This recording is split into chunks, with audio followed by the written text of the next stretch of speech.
বান্দা যদি আমারে মায়া করে ডাক দেয়, আজকে আপনার বাবাকে ডাকেন, আপনার বাবার মন কলিজা ঠান্ডা হয়, ঠিক নি বলেন? সন্তান মারে ডাকে, মার মায়া হয়। সন্তান যখন আমার সন্তানটা আমার আব্বু বলে ডাকি, আমি আমার সন্তানের ডাকে সাথে সাথে জবাব দেই, আব্বু কেন ডাকছো আমারে বলো।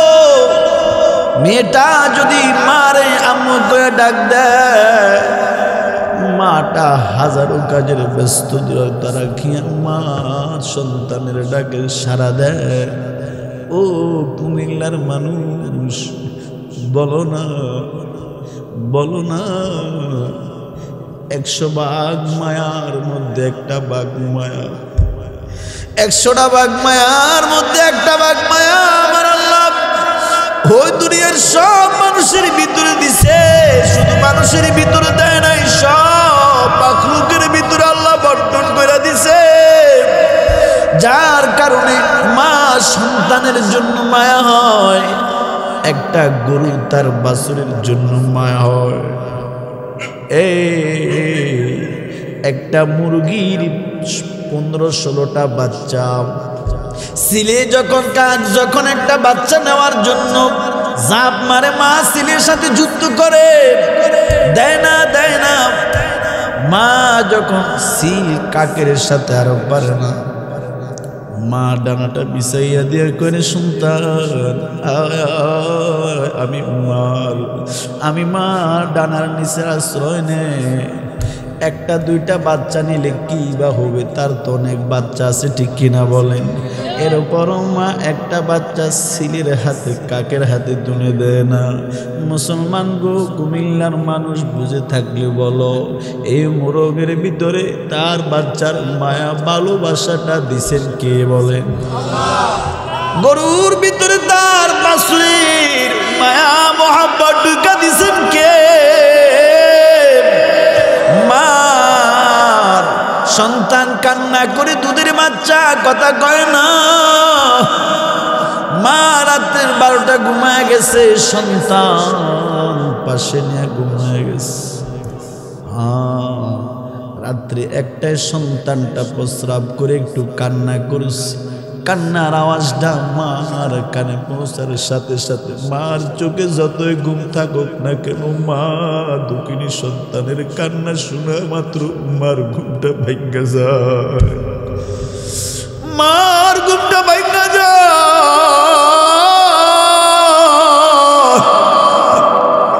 রে কুমিল্লার মানুষ, বলো না, এই সন্তানটা একটু ডাক দিছে, ডাক শোনা মাত্র মার ঘুম ভাঙ্গা গেল। সন্তানের জন্যই মায়াটা কে দিছেন? রে কুমিল্লার মানুষ, এই মায়াটা, এই ভালোবাসাটা 100 ভাগ মায়ার মধ্যে সামান্য 1 ভাগ মায়া আমার আল্লাহ দুনিয়ার সব মাখলুকের ভিতরে দিছে। 1 ভাগ মায়া কয় ভাগ? বাকি আছে কয় ভাগ? জোরে কও।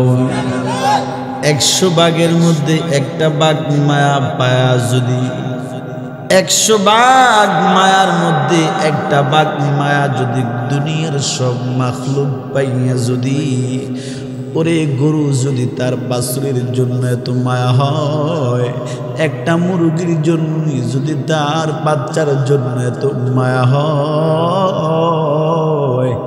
একটা মা যদি সন্তানের জন্য এত মায়া হয়, একটু বলো না, একটু বলো আমারে, যার কুদরতি কলিজায় 99 ভাগ মায়া জমা রাখছি, বলো না তার জন্য তার বান্দার কি পরিমাণ মায়া। এই জন্য আল্লাহ বলেন, ও নবী, আপনার উম্মত যদি 7 আকাশ গুনাহ যদি করে ঘুমায়ার নবী, আমি আল্লাহর দয়ার কাছে বান্দার 7 আকাশ পরিমাণ গুনাহ বেশি কিছু না। সপ্তম আকাশ বহু দূরে, ঠিক কিনা বলেন? বক্সের একটু চান তো ভাই, বক্সের। জমিন থেকে প্রথম আসমান 9,30,00,000 মাইল উপরে। এর থেকে প্রথম আসমানের মোটা 500 বছরের রাস্তা, আবার প্রথম আসমান থেকে দ্বিতীয় আসমানের দূরত্ব 500 বছরের রাস্তা। এমন করে করে সপ্তম আকাশ পরিমাণ যদি কেউ গুনাহ করে, 99 ভাগ মায়া যে আল্লাহর কলিজায় আছে এর প্রমাণ হলো সপ্তম আকাশ পর্যন্ত কেউ গুনাহ করা সম্ভব না। এরপর আল্লাহ কয়, নবী গো, কেউ যদি আপনার উম্মত সপ্তম আকাশ পর্যন্ত গুনাহ করে, আর আমি আল্লাহর যদি আল্লাহ বলে একটা মায়া করে ডাক দেয়,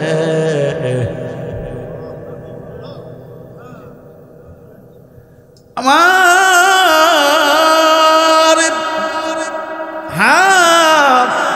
সন্তান মারে ডাকে, বাবারে ডাকে, মা বাবার কলিজা ঠান্ডা হয়। ও নবী, আমি আল্লাহর তো ছেলেও নাই, আমি আল্লাহর তো মেয়েও নাই, আমি গোলাম লামিয়ানি দোয়ালাম ইউলাদ, আমি গোলাম লামিয়ানি দোয়ালাম ইউলাদ, আমি কাউকে জন্ম দেই নাই, আমারে কেউ জন্ম দেয় নাই।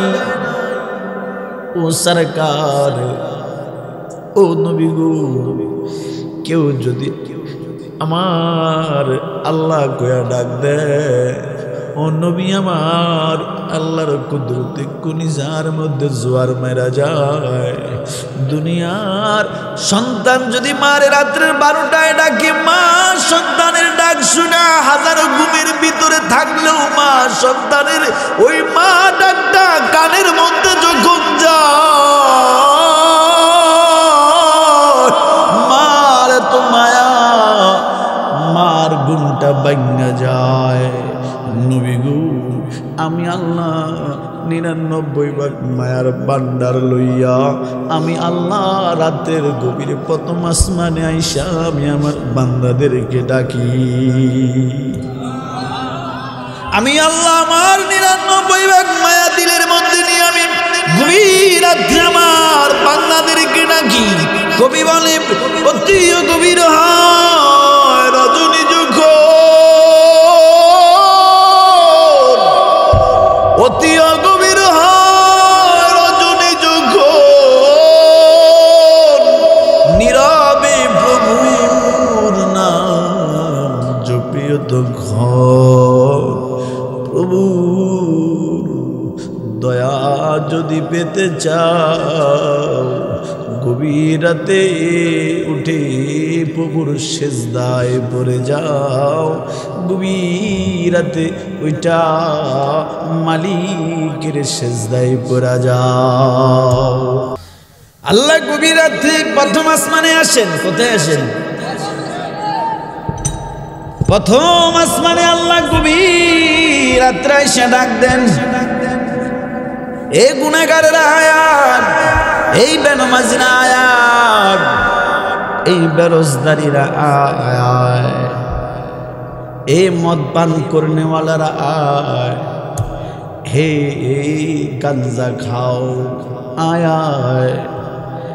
ও কুমিল্লার মানুষ বালা করে বুঝি, দুনিয়ার পয়সাওয়ালার বাড়িতে, দুনিয়ার শিল্পপতির বাড়িতে, দুনিয়ার রাজনীতিবিদ নেতার বাড়িতে গরিবরে ঢুকতে দেয় না। ভিআইপি ছাড়া ঢোকার অনুমতি নাই, তার বাড়িতে গরিব ঢোকার এলাও নাই, ফকির ঢোকার এলাও নাই। গায়ের পোশাক দেখা ঢুকায়, পরিচয় নিয়ে ঢুকায়। আর দেখো না মোহনপুর মসজিদের দিকে তাকাও, এটা আমার আল্লাহর ঘর। এখানে আল্লাহ বলে, কে ধনী আমি চিনি না, কে গরিব আমি চিনি না, কে রিক্সা চালক আমি চিনি না, কে ভ্যান চালক আমি চিনি না, কে শ্রমিকের কাজ করে আমি চিনি না, কে মাঠে কৃষকের কাজ করে আমি চিনি না, কে প্রবাসে থাকে আমি চিনি না, কে সরকারি চাকরি করে আমি চিনি না। দুনিয়ার টাকাওয়ালারা শিল্পপতিরা ওই চেহারা দেখা দেখা পরিচয় দিয়ে নিয়া পোশাকের দিকে দেখা ঢুকায়। আর আমি আল্লাহ পরিচয় নেই না, আমি আল্লাহ পোশাকের দিকে তাকাই না, আমি আল্লাহ বন্দার দিনের দিকে তাকাই, আমি আল্লাহ বন্দার দিনের দিকে তাকাই। বান্দা রে বান্দা, তোরে আমি আল্লাহ মসজিদের মাইক দিয়ে ডাকছি, হাইয়া আলাস সালাহ। রে বান্দা, সব কাজ পালায়া তুই আমি আল্লাহর ডাকে সারা দিলি। আমি আল্লাহর নামটা শোনা মাত্র কান নিয়া সব কাজ পালায়। রে বান্দা, তুই আমি আল্লাহর ঘরে আসছু, আমি আল্লাহর তো তুই দেখো নাই, দেখছি নি? আলিমুল গায়বি ওয়াশ-শাহাদা।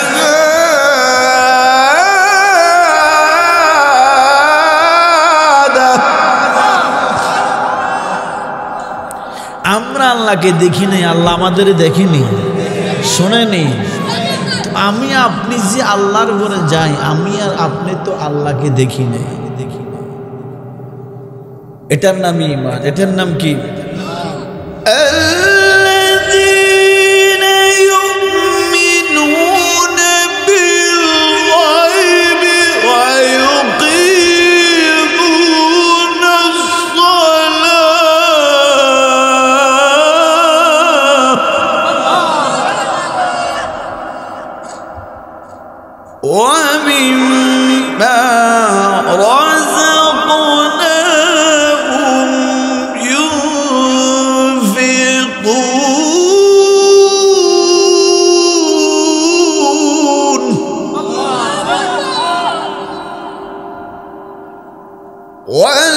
والذين يؤمنون بما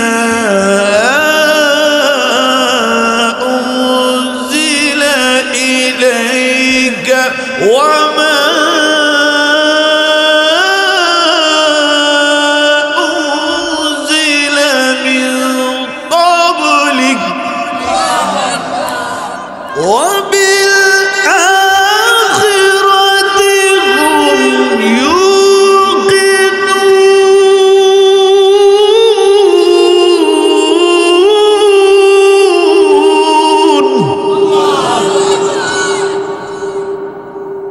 আল্লাহর না দেখা বিশ্বাস করার নাম ঈমান, ঠিক নেই? আল্লাহকে না দেখা আল্লাহকে রব বলে মেনে নেওয়ার নাম ঈমান। আল্লাহকে না দেখা আল্লাহর লক্ষ টাকা খরচ করে 1000 মাইল দূরে গিয়ে বাইতুল্লাহ দেখে তাওয়াফ করতে যাওয়া, এর নাম ঈমান। আল্লাহকে না দেখে বছরে রমজানে সারাদিন না খাইয়া ক্ষুধা পেটে নিয়া, খাইলেও কেউ বাধা দিবে না, দরজা জানালা বন্ধ করে খাইলে কেউ দেখবেও না। খায় না কেন? ঘরে খানা আছে, ভয় করে একজন, তিনি কি? দুনিয়ার কাউকে ভয় করে না, কিন্তু সে আল্লাহর ভয়ে খায় না, এর নাম ঈমান।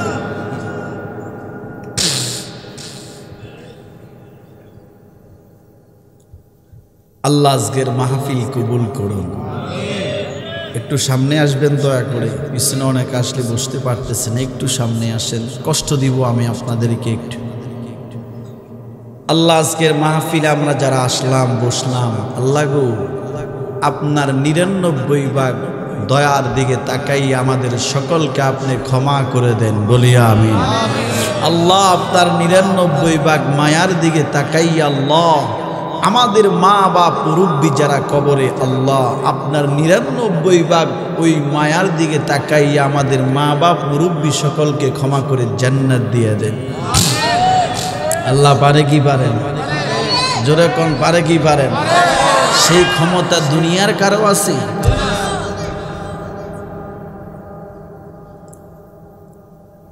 ও কুমিল্লার মানুষ, ভালো করে মনোযোগ দিয়ে শোনেন। এই দুনিয়া আল্লাহ বলে নবী সপ্তম আকাশ পর্যন্ত যদি গুনাহ করে আর আমি আল্লাহর যদি আল্লাহ বলে একটা ডাক মারে, আমি আল্লাহর যদি ওই কুমিল্লা মোহনপুর এই ওয়াজ মাহফিলে বৈশা দিলটা নরম করে চোখের পানি যদি সারে বান্দা এই এই এই আলাদা হও তোমরা বাবা, আলাদা হও, আলাদা হও।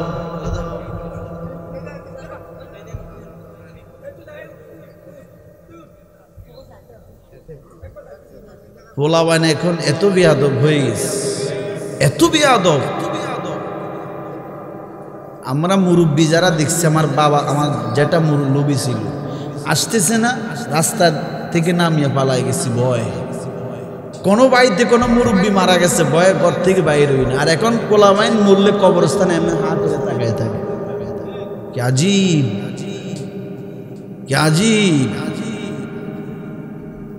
কি হয়ে যাচ্ছে দিন দিন। আমরা কি মানুষ আছি মিয়া? মুরব্বীদের ইজ্জত নাই, মা বাবার সম্মান নাই, খেদমত নাই, আলেমদের কদর নাই। রাসূল বলে যে বড়কে সম্মান করে না সে আমার উম্মত না, যে ছোটকে স্নেহ করে না সে আমার উম্মত না। ঠিক কিনা বলেন? সম্মান করতে শিখুন, বাচ্চাদেরকে সুশিক্ষা দিন। কি শিখাইবেন? স্কুলে তো যা শিক্ষা শুরু হয়েছে, নাস্তিক ছাড়া ভালো কিছু হবে না। স্কুলে যে শিক্ষা দিচ্ছে আপনার সন্তানকে, বেয়াদব ছাড়া কিচ্ছু হবে না। স্কুলে যে শিক্ষা দিচ্ছে আপনার সন্তানকে, সে নব নাস্তিক, নব বেয়াদব হবে। ঠিক কিনা বলেন? আগে তো স্কুলে আমরা পড়তাম, প্রাইমারিতে পড়েছি, ইসলাম শিক্ষা একটা বই ছিল, ঠিক নেই? আপনারা যারা পড়ছেন পাইছেন না? এটার মধ্যে খলিফাতুল মুসলিমিন ওমরের সংক্ষিপ্ত জীবনী ছিল, ঠিক নিও? আবু বকরের জীবনী ছিল, ঠিক নেই? কই গেছে? কোথায় চলে গেছে? কাজী নজরুল ইসলামের সুন্দর সুন্দর কবিতা ছিল। মসজিদেরি পাশে আমায় কবর দিও ভাই, যেন আমি কবরে থেকে মুয়াজ্জিনের আযান শুনতে পাই। আমার কবরের পাশে দিয়ে ভাই নামাজিরা যাবে, পবিত্র পায়ের ধ্বনি ইমানদার শুনতে পাবে। ঘোরা যাবে থেকে আমায়, গোরা যাবে থেকে আমায় রেহাই দিবে ভাই। মসজিদেরি পাশে আমায় কবর দিও ভাই। গজলগুলোর মধ্যে আল্লাহর ভয় ছিল কি ছিল না? মসজিদের মহব্বত ছিল কি ছিল না? কোথায় গেল এই পড়ালেখাগুলি? এই পড়ালেখাগুলি শিখেই তো আমরা মুরব্বীদেরকে সম্মান করতাম, মা বাবাকে সম্মান করতাম, ইমামদেরকে সম্মান করতাম, ভালোবাসতাম। আর এখন যত বড় শিক্ষিত হয় তত বড় বেয়াদব, তত বড় দুর্নীতিবাজ, তত বড় সন্ত্রাস, দাদাবাজ হয়। ঠিক কিনা? যেই শিক্ষার মধ্যে কোরআনের শিক্ষা নয়, রাসূলের শিক্ষা নয়, রাসূলের সাহাবীদের আদর্শ নয়, এই শিক্ষা শিক্ষিত হইয়া জাতি কোনদিন ভালো মানুষ কাজী নজরুলের মতো হবে না। ঠিক কিনা বলে? এরা কি হবে জানেন? এরা হবে, কয়েকদিন আগে বাংলাদেশের বিশ্ববিদ্যালয় এক প্রফেসর বলে, যারা বোরকা এবং হিজাব পরে ভার্সিটিতে আসো, তোমরা বোরকা হিজাব পরে ভার্সিটিতে আসার দরকার নাই, তোমরা ঘরে বসে পড়ালেখা করো। নাউজুবিল্লাহ বলুন। আপনারা শুনেন না এটা? এটা কি আমার বানানো কথা বলছি?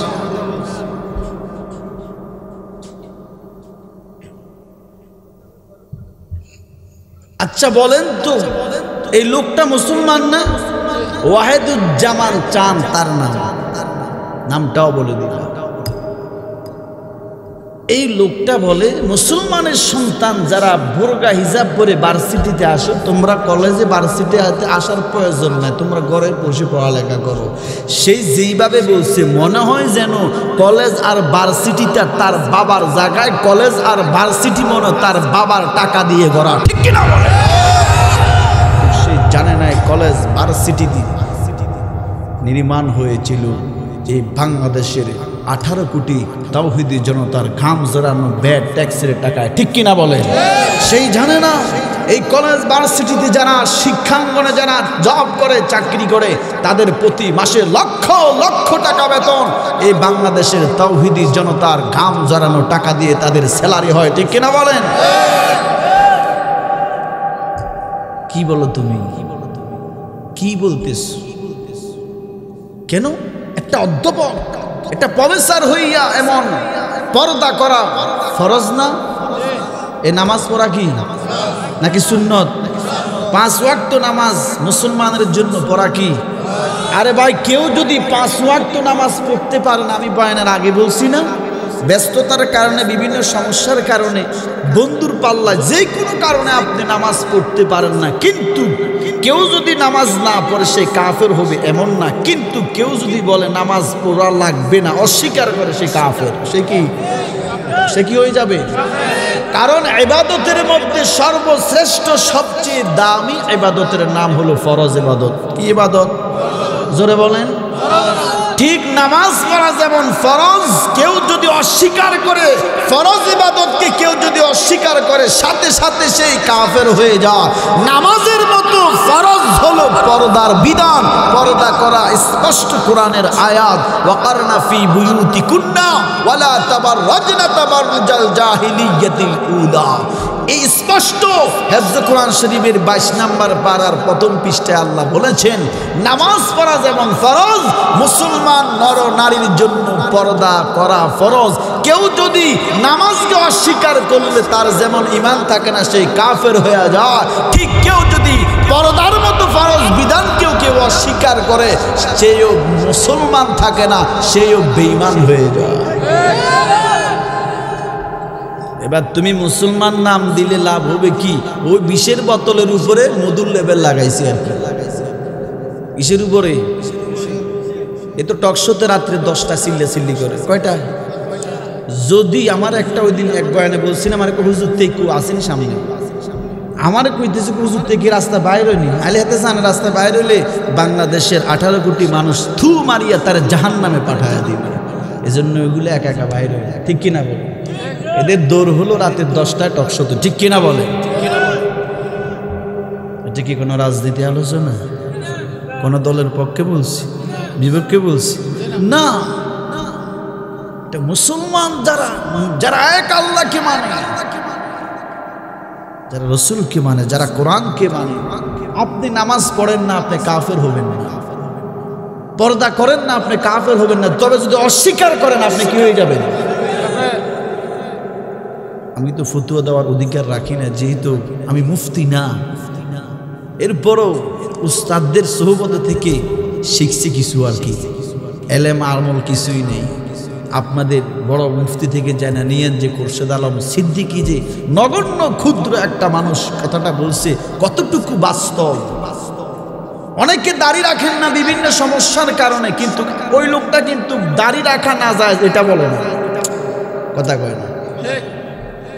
অনেক যুবক দাড়ি রাখে না বিভিন্ন সমস্যার কারণে, কিন্তু সে এটা বলে না দূরে না দাড়ি রাখা জায়েজ নাই, এটা কিন্তু বলছে কি নামাজ পড়ে না। যদি কবু ভাই নামাজটা পড়েন না কেন? কালকে আমার এক মাহফিল ছিল 14 গ্রামে, আমি যার করে খানা খাইতে বসছি, ভাই নামাজ পড়েন। দেখেন যুবকের উদ্যোগে মাহফিল, কত উদার। হুজুর সবার লোকে মিথ্যা কথা বললেও আপনার সাথে মিথ্যা কথা বলা যাবে না হুজুর, মাঝে মাঝে গ্যাপ যায়। আল্লাহু আকবার বলতেন না? সত্য বলছি যে হুজুর হ্যাঁ মাঝে মাঝে গ্যাপ যায়, আমি বলছি নামাজ পড়েন, তো হুজুর দোয়া করেন, ইনশাল্লাহ চেষ্টা করতেছি নামাজ পড়ার জন্য, দোয়া করেন। কি সে কি কাফের হয়ে গেছে? হেদায়েতের মালিক কে? আল্লাহ। এজন্য বলি দুনিয়ার লাইনে যত বড় ডিগ্রি অর্জন করো, যদি কোরআনের জ্ঞান, রাসূলের শিক্ষা, কোরআনের শিক্ষা, হাদিসের শিক্ষা, সাহাবায়ে কেরামের আদর্শের জ্ঞান যদি না থাকে, দুনিয়ার লাইনে সে ডক্টর, প্রফেসর, ইঞ্জিনিয়ার হতে পারে, আসলে সেই মুমিন না, মুসলমান না।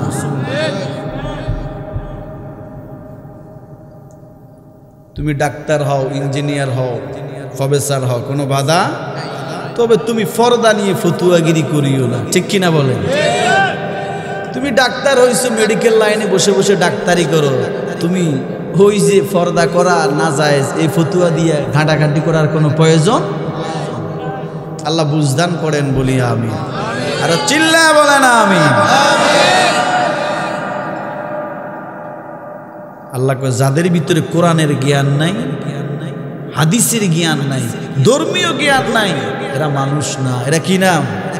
এখন আমি আল্লাহর প্রশ্ন করলাম, আল্লাহ এরা মানুষ না, তো এরা কি? আল্লাহ ভিন্ন আয়াতে বলেন ওয়ালাকাদ দারানা কাসীরাম ওয়ালাকাদ কাররামনা বনি আদম। আগে আল্লাহ বলে আমি কত সম্মান দিছি বনি আদমকে, কিন্তু এই সম্মানটা ধরে রাখতে হলে তার সম্মান অনুযায়ী চলা লাগবে কি লাগবে না? মসজিদের ইমাম সাহেবকে আপনারা সম্মান করেন না? আচ্ছা, ইমাম সাহেব যদি ঘুষ খায়, সিনেমা দেখে, ইমাম সাহেব যদি গান শুনে, আপনার সম্মান করবেন? ওয়ালাকাদ যারানা কাসীরাম মিনাল জিন্নি ওয়াল ইনসি লাহুম কুলুবুন লা ইয়াফকাহুনা বিহা ওয়ালাহুম আ'য়ুনুন লা ইউবসিরুনা বিহা ওয়ালাহুম আ'যানুন লা ইয়াসমাউনা বিহা উলাইকা কাল আনআম বাল হুম আদাল। আল্লাহ বলে যাদেরকে আমি কলব দিলাম, কলব দিয়ে চিন্তা করে না। আমি আল্লাহ চোখ দিলাম, চোখ দিয়ে তারা দেখে না। আমি আল্লাহ কান দিলাম, কান দিয়েও কোরআনের পর্দার বিধানগুলি তারা শুনেও মানে না। কয় এরা মানুষ না, তো আল্লাহ এরা কি? আল্লাহ কয় উলাইকা কাল আনআম, এরা মানুষ না, এরা চতুষ্পর জন্তু, ঠিক কিনা? এখন আল্লাহরে বললাম কোন জন্তু? পশুর মধ্যেও তো বালা খারাপ আছে না নাই? আরে কথা কন, গরুর গোশত খাই, কুকুরের গোশত খাই নি আমরা? হ্যাঁ, আল্লাহ জন্তু, চতুষ্পর জন্তুর মতো কোন জন্তু? আল্লাহ উলাইকা কাল আনআম, এরা জন্তুর মতো। কোন জন্তু? আল্লাহ বাল হুম আদাল, বরং এরা এর চাইতে নিকৃষ্ট। নাউজুবিল্লাহ বলেন। কারণ কুকুরও মালিক চিনি, সেই কিন্তু আমি আল্লাহরে চিনে না। কুকুর মালিক চিনে কি চিনে না?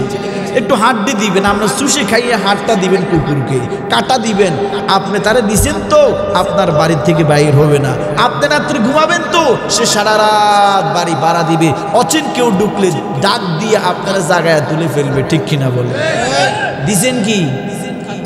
হাড্ডি দাও, আপনি চুষে খাইয়ে ফেলছেন, ঠিক কিনা বলেন? মাছটা খেয়ে ফেলছেন, জাস্ট শুধু কাঁটাটা দিছেন, ঠিক কিনা বলেন? আর সেই ঠান্ডার মধ্যে আপনার বাড়ির দারোয়ানি করতেছে, সে মালিক চিনে, সে আমাকে জুটা দিছে, হাড় দিছে। আল্লাহ কয় এর চাইতে নিকৃষ্ট সেই কে জানো? জানে আমি আল্লাহ দুইটা চোখ দিলাম, যাকে আমি আল্লাহ দুইটা কান দিলাম, যাকে আমি আল্লাহ ছোট্ট একটা মাংসের টুকরা লিসানুন জিহবা দিলাম, এই জিহবাটা লড়ায়া লড়ায়া সে কথা বলতে পারে, বাট কুকুর কথা বলতে পারে না, গরু কথা বলতে পারে না, হাতি কথা বলতে পারে না, তারে আমি দিছি। আরে কুকুর হাত না পাইয়া যদি মালিক চিনতে পারে, কথা এত লম্বা একটা জিহবা পাইয়া কথা বলতে পারে না, এরপরেও যদি মালিক চিনে,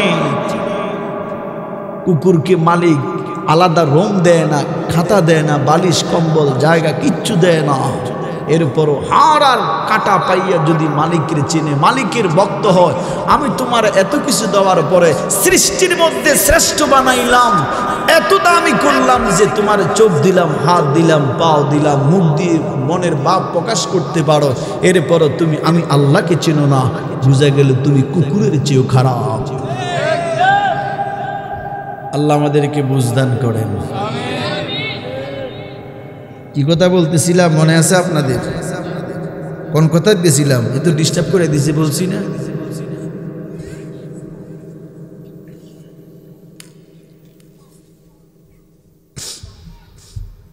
এরে আল্লাহর গোলাম, অনেকে তো দাঁড়ায় আছে, অনেক বাইরে দাঁড়ায় আছে, যুবক বাইরে, একটু কি সামনে আসবেন আপনারা?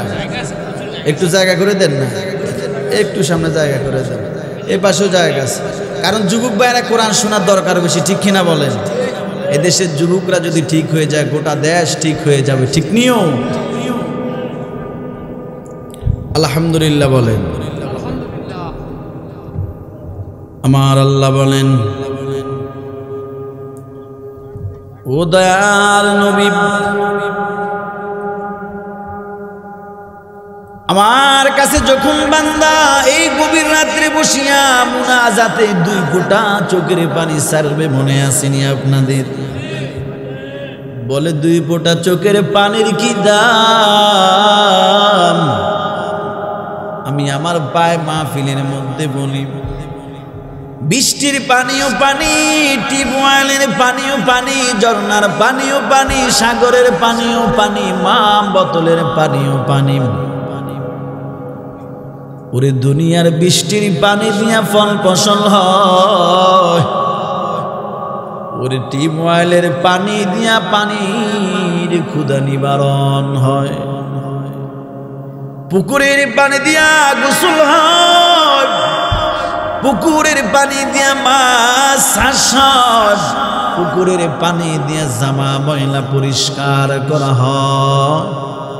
এ কুমিল্লার মানুষ বলো না, চোখের পানি দিয়া তো, চোখের পানি দিয়া তো পানির তৃষ্ণা মিটে না, চোখের পানি দিয়া তো জমিনের ফল ফসল ফলানো যাবে না, চোখের পানি দিয়া তো গায়ের গোসল হবে না, চোখের পানি দিয়া তো আমার মাছ চাষ হবে না, চোখের পানি দিয়া তো আমার গোসল করা সম্ভব হবে না। তো কেন চোখের পানি কেন বাইর করব, কেন বাইর করব? এই দুনিয়ার ওই ঝরনার পানির থেকে, বৃষ্টির পানির থেকে, সমুদ্রের পানি থেকে, টিউবওয়েলের পানি থেকে, বোতলের পানি থেকে সবচেয়ে দামি পানি কোনটা জানুনি? বলে ওই চোখের পানি এত দাম।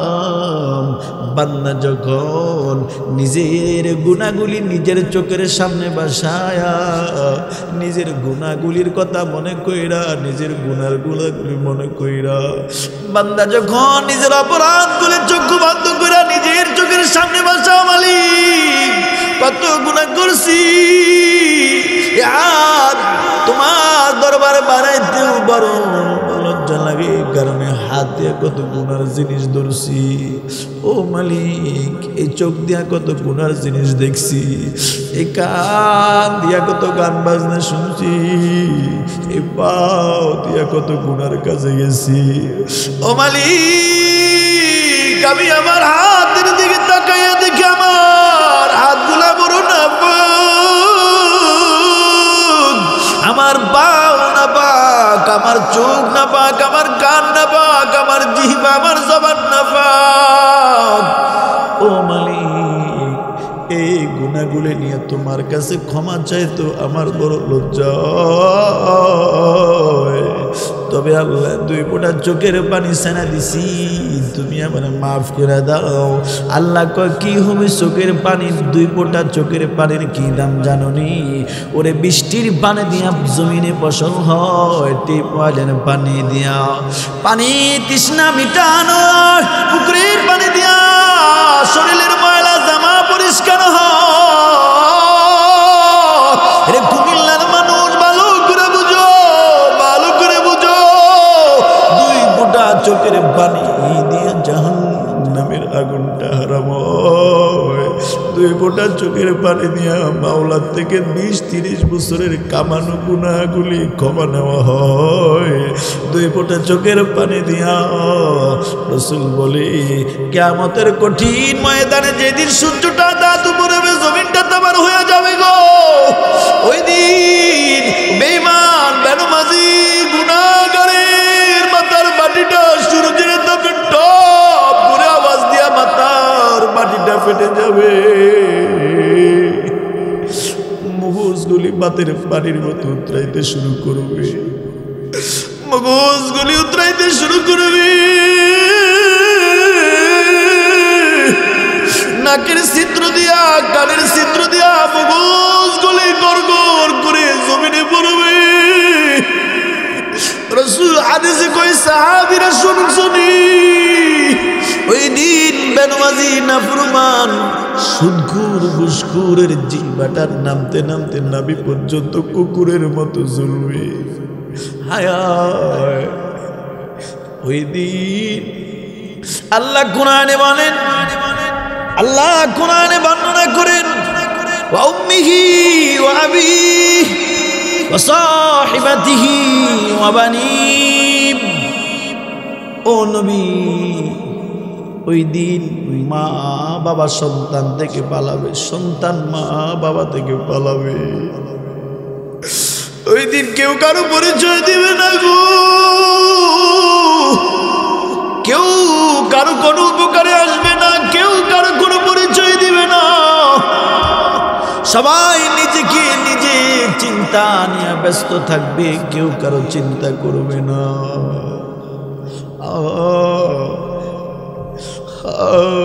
সেই বলবে হায় রে, ভাবছিলাম আমার মা মনো আমার আপন, না না আমার মা তো আমার আজকে আপন নাই।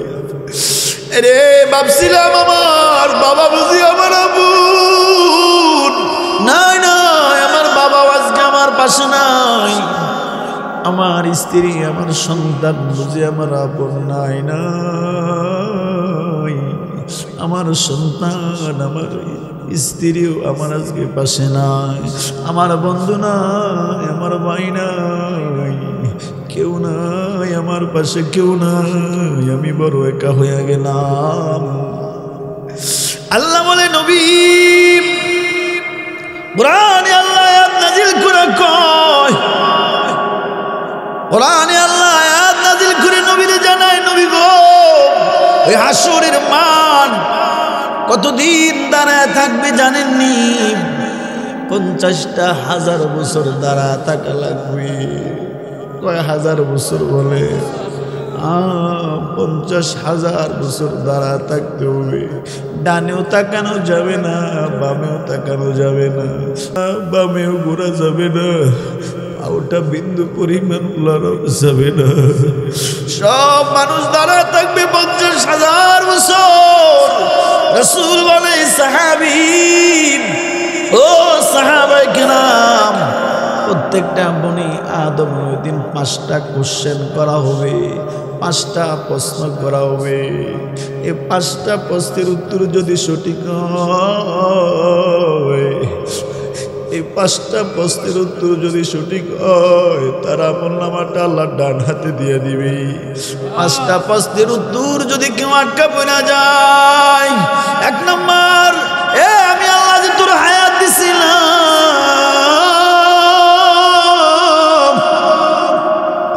আমি আল্লাহ তোর 20 বছর 30 বছর 40 বছর 50 60 70 80 90 100 বছর আমি আল্লাহ তোর হায়াত দিছি। কত বান্দারে আমি মার গর্ভ থেকে মৃত বাহির করছি। দেখো না কত আমার বান্দারে আমি মায়ের গর্ভ থেকে মৃত বাহির করেছি, দুনিয়ার আলো বাতাস দেখাই নাই। আবার কেউ দুনিয়ায় আসছে 1-2 বছরে মারা গেছে। কিরে আমি আল্লাহ যে দূরে চাইনি তোরও তো আমি মায়ের পেট থেকে মৃত্যু বাহির করতে পারতাম, চাইনি রে বান্দা আমি তোরেও তো শিশুকালে দুনিয়া থেকে নিয়ে যেতে পারতাম।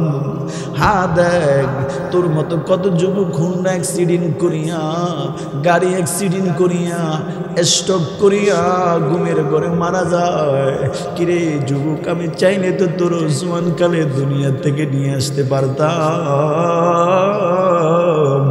এই বল বল, আমি যে তোর 60-70 বছর হায়াত দিছি গো, এই হায়াতটা কোন কাজে কাটাইছো? আমার দেওয়ার সময়টা কোন কাজে কাটাইছো? এবার কুমিল্লার মানুষ যুবক ভাইয়েরা জবানটা বন্ধ রাখিও না, একটু আমার একটা প্রশ্নের জবাব দাও। এই যে 40-50 বছর হায়াতটা বলো না কে তোমারে দিছে? হায়রা আইসিইউর ভিতরে যদি থাকো লাইফ সাপোর্টে, একদিন 2 দিন 3 দিন থাকলে 1000 লক্ষ টাকা বিল হয়ে যায়, ঠিক নেই? হাসপাতালে লাইফ সাপোর্টে থাকলে মিনিটে মিনিটে টাকা দেওয়া লাগে, মিনিটে মিনিটে টাকা হিসাব করা লাগে। হ্যাঁ, কেমনে বুঝাই? করোনা ভাইরাসে দেখছো অক্সিজেনের কত দাম? আরে 10 মিনিট অক্সিজেন দিবে, 30 মিনিট অক্সিজেন দিবে, 1000 টাকা বিল করে ফেলে। আল্লাহ যদি করে বান্দা আইসিইউতে মাত্র 2 দিন ছিলি, 3 দিন ছিলি, 5 দিন, 1 সপ্তাহ ছিলি, লক্ষ লক্ষ টাকা বিল পেমেন্ট করলি, হ্যাঁ অক্সিজেন নিলি, 1000 টাকা বিল দিলি। বল না, আমি আল্লাহ যে তোরে একদিন 2 দিন দুনিয়ায় আমি আল্লাহ তোরে লাইফ সাপোর্ট দেই নাই? আমি আল্লাহ তোরে 40-50 বছর 60 বছর লাইফ সাপোর্ট দিছি। আমি আল্লাহ তোরে 10-15 মিনিট, আধা ঘন্টা, 30 মিনিট অক্সিজেন দেই নাই? আমি আল্লাহ তোরে 60-70 বছর অক্সিজেন দিছি। এরে বান্দা দক, আমি আল্লাহ রে নিয়ামত পাইয়া বান্দা তুই কি শুকর আদায় করলি? ক এবার জবান খুলে বলেন, 40-50 বছর আমাকে আপনাকে হায়াত দিছেন কি? জোরে বলেন। আল্লাযী খালাকাল মাউতা ওয়াল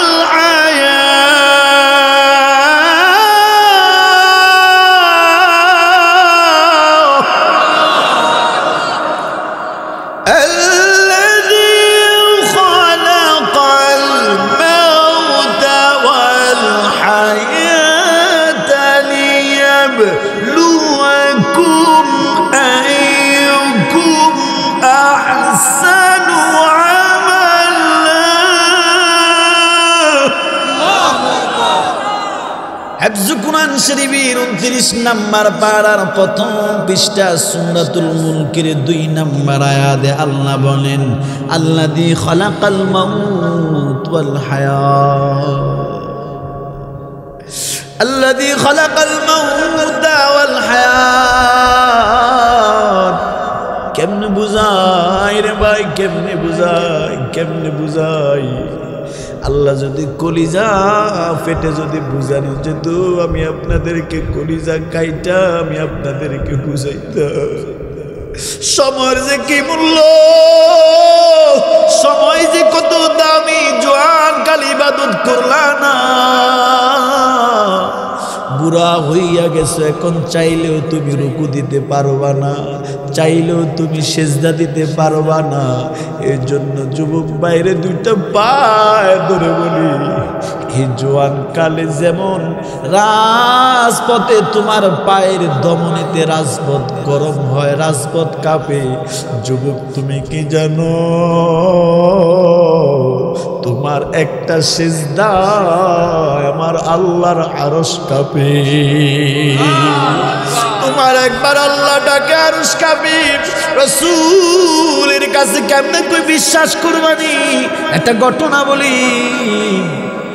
রাসূলের কাছে জিবরাইল আমিন এসে কই, নবী গো, আজকে জমিনে কে ইন্তেকাল করছে? ভালো করে শোনো যুবক ভাইরা, রাসূল গো, আজকে কে ইন্তেকাল করেছে? রাসূল বলে, কেন?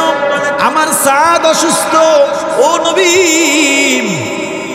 আজকে যে লোকটা ইন্তেকাল করেছে তার মৃত্যুতে আল্লাহর আরশটা কেঁপে উঠেছে, সুবহানাল্লাহ বলেন। হ্যাঁ, এই জমিনে কিছু মানুষের মৃত্যুতে জমিন কাঁপে, ঠিক কিনা বলেন? মউতুল আলেমে মউতুল আলম। কোন একটা দেশ থেকে যদি কোনো একজন বড় বুজুর্গ আলেম যদি মারা যায়, হ্যাঁ, কেমনে বুঝায় ওই দেশটার মৃত্যু হইয়া যায়। আল্লামা আহমদ শফি নাই, শাইখুল হাদিস জুনায়েদ বাবুনগরী নাই, নূর হোসেন কাসিমি নাই, তাফসীর জগতের সম্রাট ব্রাহ্মণবাড়িয়ার জুবায়ের আহমদ আনসারী নাই, আশরাফ আলী নাই, নাই নাই। এই মানুষগুলার মৃত্যুতে এই যে গত 2 দিন আগে ভূমিকম্প হয়েছে, আপনারা টের পাইছেননি? এত বিকট, এত জোরে ভূমিকম্প আমি আর আমার বয়সে দেখি নাই। গত 2 দিন আগে যে ভূমিকম্পটা শনিবার হয়েছিল, ঠিক কিনা বলেন? হ্যাঁ, রিচার্জ করে বলে 10 মাইল নিচ দিয়ে নাকি ভূমিকম্পটা হয়েছিল। আমি মনে মনে চিন্তা করি যদি 1 মাইল উপর দিয়ে হতো কি যে অবস্থা হতো, ঠিক কিনা বলে? কি যে হতো। তুরস্কে মাত্র 45 সেকেন্ড ভূমিকম্পে বড় বড় বিল্ডিং গুলি ধসে পড়ে গেল, ঠিক কিনা বলেন? 100,000 মানুষের মৃত্যু হলো। ভূমিকম্প কেন হয় জানেননি? ওমর রাদিয়াল্লাহু তাআলা আনহু থেকে হাদিস বর্ণনা করে কয়, জমিনে যখন বেবিচার, গুনার কাজ, ফাহশা কাজ, অন্যায় অপরাধ যখন বেড়ে যায়, আল্লাহ জমিনে ভূমিকম্প দিয়া এই জমিনের মানুষগুলার শায়েস্তা করে, ঠিক কিনা? কয়েক বছর আগে আল্লাহ করোনা দিয়ে শায়েস্তা করেছে, ঠিক কিনা বলেন? ইহুদি খ্রিস্টান বড় বড় ইউরোপ, আমেরিকা, চীন, রাশিয়ারে আল্লাহ বুঝায় দিল, তোমরা পারমাণবিক অস্ত্র বানাইছো, যুদ্ধ বিমান বানিয়েছো, ভাবিও না তোমরা বহুত কিছু হয়ে গেছো। আমি আল্লাহ এমন একটা করোনা ভাইরাস দিলাম, তোমাদের যুদ্ধ বিমান পরে থাকবে, তোমাদের পারমাণবিক পরে থাকবে, দেখবাও না, মারতেও পারবা না। কিন্তু তোমাদেরকে যে ধরে দুনিয়ার থেকে বিদায় করবে তুমি টেরও পাইবে, ঠিক কিনা বল? আজরাইল যেমন আমার আপনার টাকা বডিগার্ড রাখছি পিস্তল রাইফেল নিয়ে, কিন্তু বলেন তো আপনি টাকার কারণে, ক্ষমতার কারণে চতুর্পাশে দেহরক্ষী গার্ড দেখেছেন, আজরাইল যখন ঢুকবে কি করবেন? এবারটা কি পারমিশন নেবেন? এবারটা আপনি দেখবেন, দেখলে না গুল্লি করবেন। আমি যদি আপনার একটা থাপ্পড় মারি, গালি দিই, সাথে সাথে আমার দড়িয়ে 14 গোষ্ঠী সহ লড়াইয়া ফেলেন, ঠিক কিনা বল? আর আজরাইল যে ধরে নিয়ে যায়, এটা কি করবে? এটা কই পাইবে? সাদ ও নবী সরকার দো আলম, আরশটা কেঁপে উঠেছিল, নবী দৌড়াইতেছে, না জানি আমার সাদ দুনিয়া থেকে ইন্তেকাল করেছে। নবী দৌড় দিতেছে, তাড়াতাড়ি হাঁটতেছে। সাহাবায়ে কেরাম বলে, নবী কোনোদিন এত তাড়াতাড়ি হাঁটে নাই। নবী সাদের বাড়ি গেলেন, বাড়িতে গিয়ে এমন ভাবে রাসূল ঢুকতেছেন মনে হয় যেন অনেক মানুষের ভিড়। আসলে আমরা কোনো মানুষ সাদের ঘরে দেখি নাই, সাদের লাশটা পড়ে আছে। রাসূল সাদের লাশের কিনারে দাঁড়ায় একটা মুস্কি হাস দিয়ে দিছে। সাহাবীরা কয়, নবী গো এত তাড়াতাড়ি আজকে হাঁটছেন কেন? আপনার পিছনে হাঁটতে গিয়ে আমাদের জুতার স্যান্ডেল ছিঁড়ে গেছে। ও নবী, আপনি সাদের ঘরে একেবারে চিকন হয়ে ঢুকলেন কেন? পা মাটিতে রাখেন না পুরাপুরি, তার কারণ নবী কয়ে, সাহাবীরা তোমরা তো জানো না, আমার কাছে একটু আগে জিব্রাইল আমিন এসে বলছে আল্লাহর আরশটা নাকি কেঁপে উঠেছিল রে। একজন মানুষের মৃত্যুতে আল্লাহর আরশটা কেঁপেছিল। আমি মনে মনে চিন্তা করেছি, এমন ব্যক্তির মৃত্যুতে যদি আরশ কাঁপে, এটা আমার সাহাবী সাদ ছাড়া কেউ হবে না। আমি তাড়াতাড়ি আসছি, না জানি সাদকে আল্লাহ আসমান উঠাইয়া নেন, গোসল দিয়া দেন। এই জন্য আমি আসছি, আমি সাদরে গোসল দিব। নবী ঘরের ভিতরে এমনি ঢুকছেন কেন? নবীকে কেন ঢুকছে জানুনি? তোমরা যদিও দেখো সাদের লাশটা পড়ে আছে, কোনো মানুষ নাই, কিন্তু সাহাবীরা রে, আমার এই সাদের মৃত্যুর খবর শুনিয়া আমার সাদের জানাজা পড়ার জন্য আসমান থেকে অগণিত অসংখ্য নূরের তৈরি ফেরেশতারা আমার সাদের জানাজা পড়ার জন্য জমিনে অবতরণ করেছে। ওরে সাহাবীরা এরা আর কোনোদিন জমিনে অবতরণ করে নাই, শুধুমাত্র আমার সাদের জানাজা পড়ার জন্য এরা জমিনে অবতরণ করেছে। এমন জীবন গঠন করলেন সাহাবায়ে কেরাম। এই জন্য কবি বলে, যখন তুমি এসেছিলে ভবে কেঁদেছিলে, তুমি একা হেসেছিল সবে। এমন জীবন তুমি করিও গঠন, মরণে হাসিবে তুমি কাঁদিবে ভুবন, মরণে হাসিবে তুমি কাঁদিবে ভুবন। হায়রে, বাইতুল মুকাররমের খতিব উবাইদুল্লাহ রহমাতুল্লাহ আলাইহি যখন ইন্তেকাল করেছিল, গোটার বাংলার মানুষ কেঁদেছিল। শাইখুল হাদিস আল্লামা আজিজুল হক যখন দুনিয়া থেকে ইন্তেকাল করেছিল, লক্ষ লক্ষ আলেম কেঁদেছিল।